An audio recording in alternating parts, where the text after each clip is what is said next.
We are live in 3, 2, 1. We are not fully out of the woods yet. Fires still rage in California. Firefighters struggle to keep them contained as a new fire sparks. The U.S. Olympic Committee lands in Salt Lake today to tour facilities for a 2030 Olympic bid. The body of North Ogden Mayor Brent Taylor is returning home today. Welcome to Newsline. It's Wednesday, November 14th. I'm Cristina Bolaños. And I'm Simeon Toronto. The body of former North Ogden Mayor Brent Taylor is confirmed to return to Utah today. Taylor died in Afghanistan on November 3rd while serving as a major for the Army National Guard. His family is scheduled to receive his remains today at 3 p.m. and his funeral is scheduled for Saturday. A viewing is open to the public for Major Brent Taylor and will take place at 4 p.m. this Friday at the D Event Center in Salt Lake City. As Major Taylor makes his final trip home today, the community of North Ogden is showing their love and respect for the late mayor with a massive flag. Newsline reporter Katie Karras visited North Ogden to see it. Katie, tell us more about this special tribute. Well, the organization Follow the Flag donated the massive 400-pound flag to fly in North Ogden's Coldwater Canyon, the perfect way to honor a man so many loved. Land of the free, home of the brave. And here in North Ogden, those words have a whole new meaning. As the community mourns the death of Mayor Brent Taylor, tributes and memories cover the city, from flowers and notes to ribbons and balloons, but one tribute is hard to miss.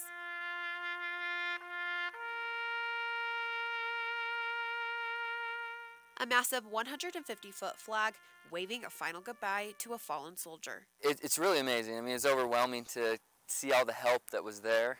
With direction from the Follow the Flag organization and hundreds of helping hands, the 400-pound banner of freedom made its way up Coldwater Canyon on Veterans Day. You know, people had that in the back of their minds, who they were doing it for as well. For his wife and kids to be able to see it in memory of him, you know, that was the overall kind of spirit there.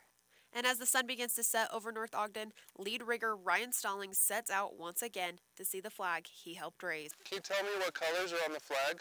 Red for valor, white for purity, and blue for justice. So it's red, white, and blue. The perfect symbol for a man so many loved. A gesture of this size to do for someone. I mean, he had a huge impact on this community. He volunteered to go and to put himself in harm's way. And at twilight's last gleam, those broad stripes and bright stars shine on as a reminder. It represents our freedom and the soldiers that have died and shed blood to keep us safe and protect us. Like, we did it. We were able to get the flag up there and able to do good. The flag will fly in Coldwater Canyon until this Sunday following Mayor Taylor's funeral. Back to you. It has been 1 week since Election Day, and the McAdams-Love congressional race is still too close to call. Democrat Ben McAdams is leading Republican Mia Love in the race for the 4th congressional district, but now by just over 1,000 votes. Though the margin between Love and McAdams has lessened as the district has started counting votes from Utah County, the margin is still too big to legally merit a recount. The election follows a bitter campaign between Love and McAdams. Despite the fact that no winner has been called in the congressional race, Ben McAdams is in Washington, D.C. this week. He joins Utah Senator-elect Mitt Romney in the nation's capital at the orientation for new Congress and Senate members. Republican Romney will take Senator Orrin Hatch's spot in January. Romney even dropped by his 2012 running mate and Speaker of the House Paul Ryan's office to say hello. Support for a Utah ballot measure to create an independent redistrict commission has slipped under by 1.6% since the end of election week. The measure is now an extremely close 50.05 against and a 49.95% for. A race this close and this late means it's likely this proposition is locked in to not pass. The proposition would have created a 7-person commission to drop new maps for the congressional and state legislative districts after the 2020 census. The wildfires in California have claimed 50 lives so far and destroyed thousands of structures. Now a new fire has sparked in Southern California. Omar Jimenez reports. With firefighters struggling to get a grasp on 2 major fires in California, a new one erupts in San Bernardino County. The Sierra Fire spread quickly, fanned by Santa Ana winds and feeding on heavy vegetation. Further north, firefighters finally made some headway on the Camp Fire, the deadliest and most destructive fire the state has ever seen. It was a very successful day. However, there was a lot of challenges, the swirling winds and the limited visibility. We are not fully out of the woods yet. Calmer winds in the forecast will help firefighters in the days ahead, but rain is still more than a week away. Despite losing everything, some heroes emerged from the crisis. Just a home that can just go from a home to nothing. It's just, I mean, how can an entire house just be gone? Bridget Randall organized a free clinic at this pop-up shelter in Chico. It started with us literally writing on a trash bag of people's prescriptions and medical needs and trying to call in the prescriptions. It's a family, and I feel so much love. God is love. And some of the Malibu's most famous residents also did their part, visiting the Red Cross and handing out food. We as a community are going to do our utmost to help ourselves, but that there is sometimes an image of Malibu that people like me are there more than other people, and there's a lot of people who need help. The mother of Lauren McCluskey calls for prosecution against the person who lent a gun to her daughter's killer. Lauren McCluskey, a 21-year-old University of Utah student, was killed on October 22nd by a convicted sex offender she had previously dated. McCluskey's killer reportedly borrowed the weapon he used from a friend.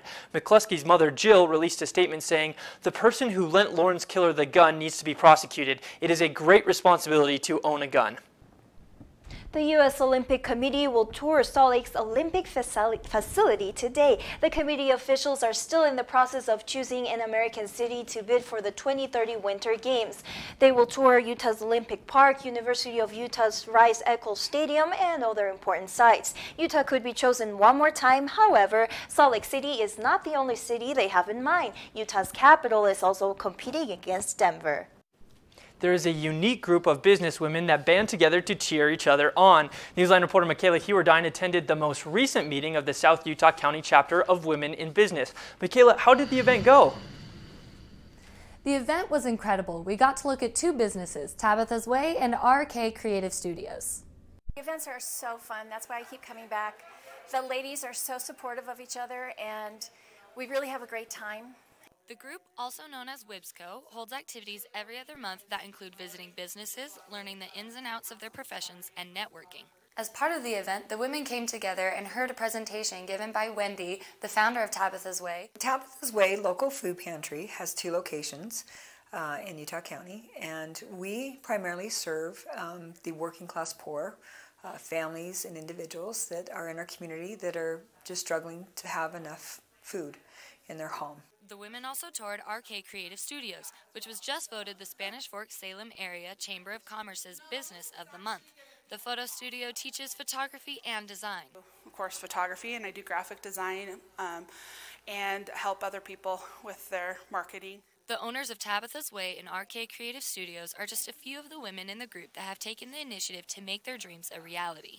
Purpose is to encourage and help promote women in business. We just like to help promote. We like to give out any resources that we can to help build businesses.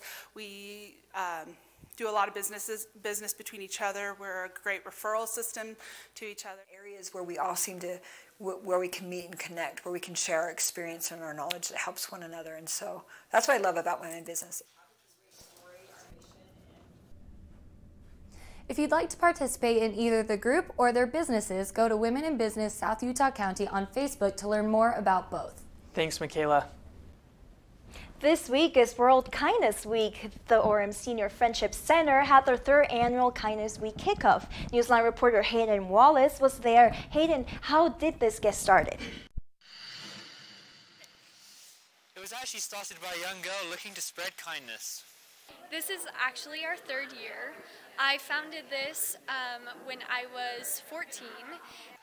Laurie Thomas is the founder of Orem Kindness Week, and though it was only created 3 years ago, the initiative just keeps growing and growing. It's rapidly grown and is an annual thing, so will continue for hopefully the rest of my life. It goes along with World Kindness Day, which was celebrated on Tuesday for the 20th time. World Kindness Day began in 1998 and is celebrated annually on November 13th. Start for Kindness Week. Yeah. The kickoff Monday featured performances from members of the community such as the Timpanogos Chamber Choir, local youth a cappella group Frequency, Miss Orem and others. Over 300 members of the Orem community came to celebrate the event and honour those who have performed outstanding acts of kindness. Orem Mayor Richard Bruntz said a few words to the community as they enjoyed a fun night. I love the community, I love the spirit, I love the effort to be kind and to show compassion and tenderness to other people. For other members of the community, it's all about helping others. I decided to do the Kindness Week because I realized that kindness is a value that's being forgotten in today's world, and it needs to be remembered. During the week, there are different events and initiatives every day. For example, today, you can do acts of kindness in your school and send in a photo or video for a chance to win the Kindest School in Orem award. These events all culminate with a group service project on Saturday and the lighting of the trees at Orem City Centre. Members of the community will be wearing bracelets this week like this one given to me at the event by a young girl. The bracelets read, "Kind Frame of Mind." For more information, you can visit the kindness page on the Orem City website. Back to you. The first wave of the migrant caravan arrived at the United States border. Coming up, we'll tell you how many migrants are there right now and who Trump is sending to the border. It allows you to go and select what content you want to see, and that's enticing. Plus, a new study says that YouTube is the new how-to channel. Stay tuned to find out what the platform keeps you online longer than you want to be. Some of Utah's ski resorts are finally starting up their lists. I'll let you know which resorts are opening and what your Thanksgiving week weather is starting to look like up next. I don't remember how it started. Go to that. Our back and forth. It always came back. Dad! You probably don't remember what you told me, That was perfect. but I heard every word.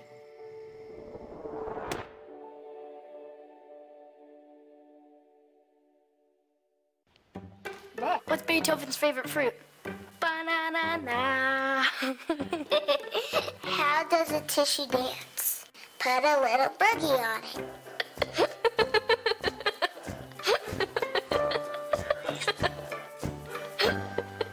Hey, Bobo, do trees tell each other stories? I'm sorry. I'm afraid I don't know that. Hey, why don't we go find out? Listen.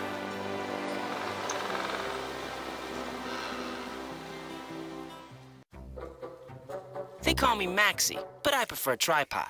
I was your above-average four-legged homie, and then wham-bam minivan. Some people pity me. Now that's lame. I still run, fetch, and swim. And the ladies love me. I'm the ultimate wingman. Just don't ask me to high five.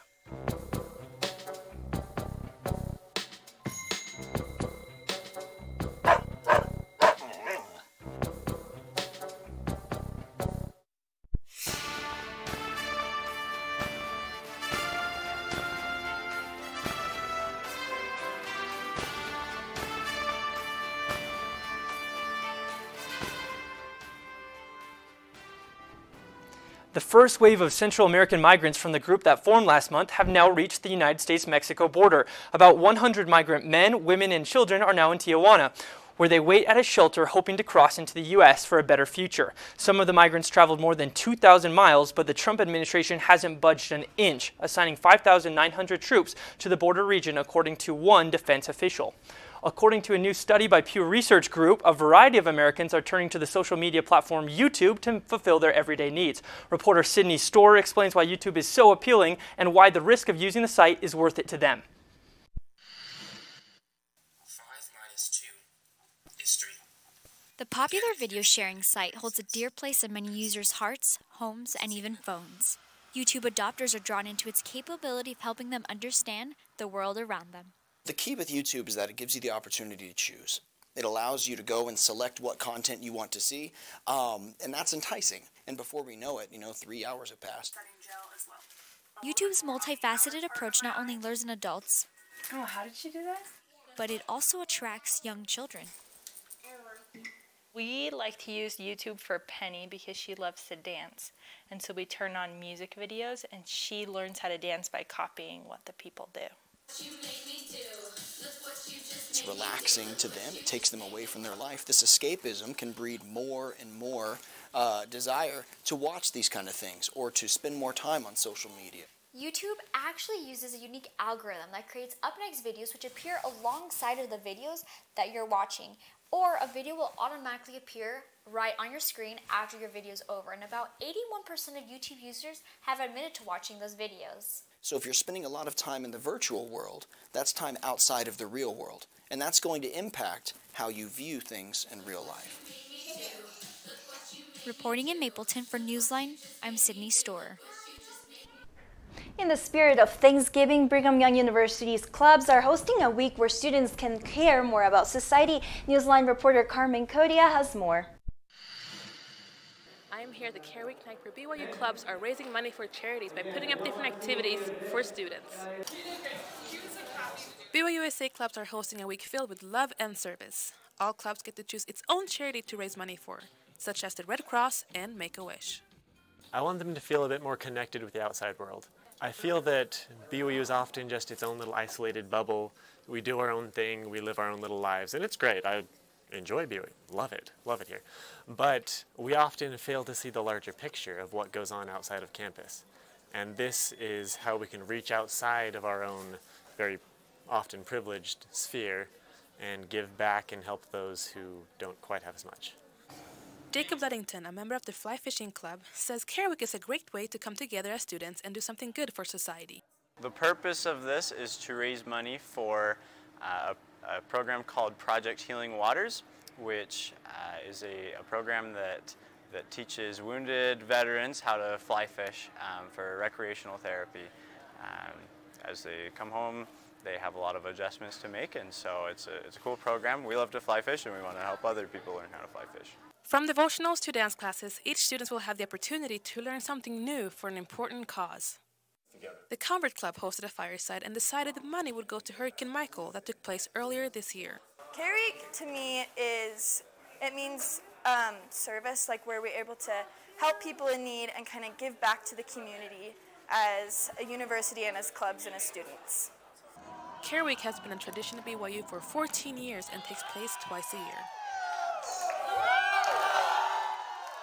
Care Week activities are taking place every day this week and hope to raise money for people in need. Back to you. Thanks, Carmen. A new app is helping mothers in Utah and around the world succeed in various ways. I had the opportunity to talk to the founder of the app and a mom who has highly benefited from it.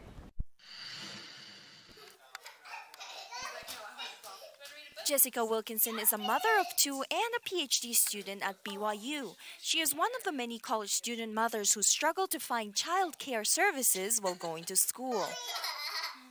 But she no longer has to worry about that. Last year, Wilkinson found an app that gave her access to several other mothers willing to provide child care in her area. So I love that, like, the first time I used it, my son was like crying when I came to pick him up because he's like, I love my new friends. The app works much like Airbnb or ride sharing. They even call it care sharing.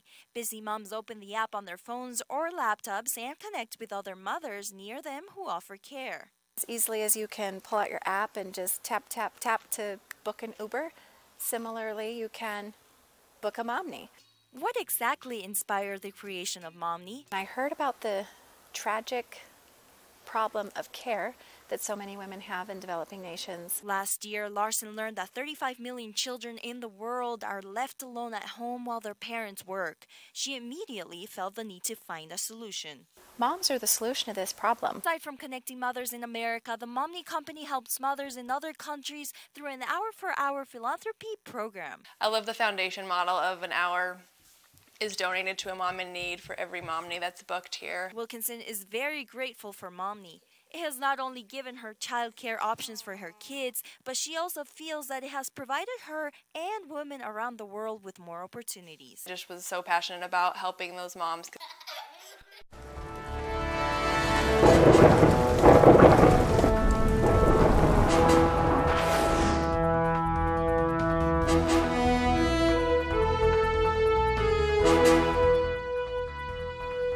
Well, the sun is bright and Utah Powder is ready for skiers. 2 Utah ski resorts are opening this week. Today, Brighton opens with base snow hitting around a good 16 inches. And then on Friday, Bryan Head will open up with about 18 inches of snow.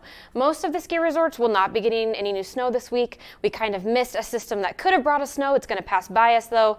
Park City, Snow Basin, and Alta, though, will open up during Thanksgiving week. So for you skiers out there, if you've got time next week, All of them are opening up, so it's a good time. This is from Alta right here. You can see some of these little cars right here rolling by in the time lapse. They're getting those slopes ready to go for you guys, but it's still a little, they're mixing those snow together with new snow and old snow, so hopefully it'll be ready for you by next week. But looking over in our current temperature, we're about 45 degrees today. This is a great view of Utah Lake. Right here is Mount Timpanogos. We've got some beautiful sunrises here, great clouds, but it's going to be not too much warmer today. We're at 45 degrees, but the temperatures aren't going to go up by much. Logan will only be hitting around 50 degrees. Salt Lake right there in the 52. Provo at 51, and then St. George down there at 62. Moab only at 50 as well, so still a little chilly for this time of year. Now the lows are quite a bit lower. Some cities are reaching those freezing temperatures and below. So Logan in 20, bring your jacket out there. Salt Lake at 34, not quite freezing, but almost there. Provo though in 27, as well as Moab, and then St. George pretty cool as well, 35 at nighttime. So if you're headed out there anytime this weekend or for Thanksgiving break to visit family, this is what St. George is looking like. Friday you'll have some cloud coverage, so if you want to go out hiking any of those national parks, great day. You won't be totally hit by the sun, but then Saturday and Sunday the sun will come back out and you're in these nice 60 ranges, just great perfect temperatures. Kind of low though in those 60s, a little cool for St. George, but not too bad. Our northern temperatures though, we're also getting that cloud coverage on Friday and Saturday, but we're at those mid 50 degrees. On Sunday though, we'll cool down, those clouds will go, and so hopefully by the end of Thanksgiving week, you know, people will be ready to eat turkey. It'll be cold enough to put on the sweaters, to go turkey trot, play some flag football, whatever you like to do. Good, exciting times coming up with Thanksgiving. And I'm ready to take the MVP at the Turkey Bowl. I'm ready. Yes, MVP, that's right. Absolutely. Also, Rice-Eccles Stadium is getting an upgrade. Find out what is changing and when it's changing coming up. See on page 4 that the projections need to be earthquake next Thursday. Seriously? Thursday? Can't do that. This is really inconvenient. I have yoga that day. I have no time for this. So, I can't do Thursday, but I can do Friday. Disasters don't plan ahead. You can. Talk to your loved ones about how you're going to be ready in an emergency. Don't wait. Communicate.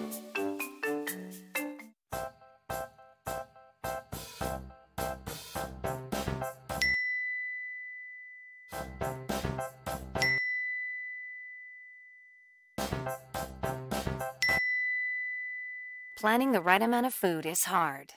The Guestimator makes it easy. Just tell it who's coming and what's for dinner. Then it tells you how much to make. And yes, it even plans for leftovers. Try it at SaveTheFood.com. When they test you,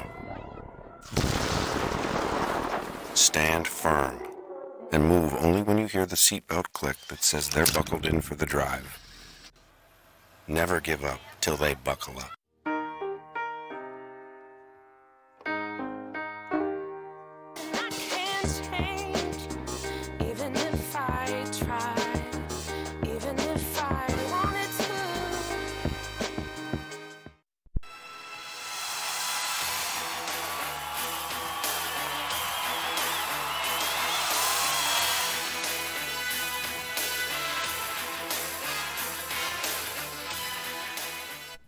Following a 75-65 victory over Utah Valley University this weekend, the BYU Cougars returned to the Marriott Center last night to host the Northwestern State Demons. Junior forward Yoli Childs absolutely exploded against Northwestern State with 18 points and 15 rebounds in the process. Despite the win, BYU is struggling from the three-point line, only shooting 12 of 60 over the season over the last 3 games. The Cougars will return to the Marriott Center tomorrow to host Oral Roberts. From men's to women's basketball, BYU fell to a tough number 23 Cal team yesterday, 70-52. Despite starting hot and even leading going into halftime, BYU was not able to hold on. Cal scored 46 of their 70 points in the second half of the game and pulled away quickly. Sophomore guard Paisley Johnson added 14 points and 7 rebounds. With this loss, BYU is now 1-1 on the season. Their next matchup will be against Eastern Washington on Saturday at home. The Utah Jazz are on a 3-game winning streak and seem to be firing on all cylinders. Talking about just a half second. Lob, right hand. The Jazz's next challenge will be against the Dallas Mavericks tonight. This is the 3rd meeting between the Jazz and the Mavericks this season. Utah has taken the last 2 meetings. However, Dallas is on their best run of the season, winning 3 of their last 4 games. The University of Utah is getting a stadium expansion that is planned to cost about $80 million. Rice-Eccles Stadium currently holds about 46,000 fans. The expansion will increase that number to 51,000. The Utes have sold out 56 consecutive football games at that stadium dating back to 2010. Construction will begin after the 2020 football season and be completed by 2021. Pro Bowl running back Le'Veon Bell will not play at all in the 2018 NFL season. Bell has failed to report to the Steelers headquarters this season after being franchise tagged by them for a second consecutive year. Bell will be missing out on $14.5 million. We'll be right back.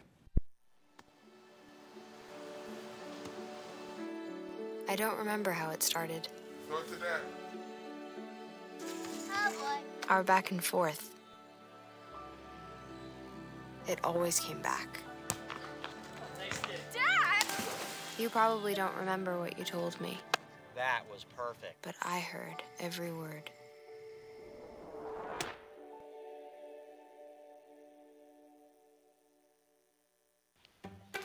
What's Beethoven's favorite fruit? Banana. How does a tissue dance? Put a little boogie on it.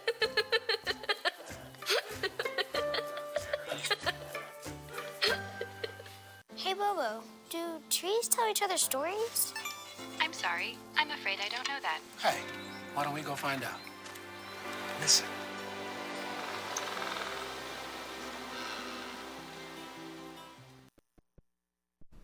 A heartwarming video is getting attention for all the right reasons. The clip shows basketball players from the Mississippi School for the Deaf. They're getting instructions from their coach toward the end of a game. Since it was posted last week, the clip has spread around the world. As of early Wednesday morning, it had over 10,000 retweets and nearly 46,000 likes. How sweet, huh? Sweet story, yeah. Very sweet story. Absolutely. Well, thanks for joining us today for Newsline. Have a great day.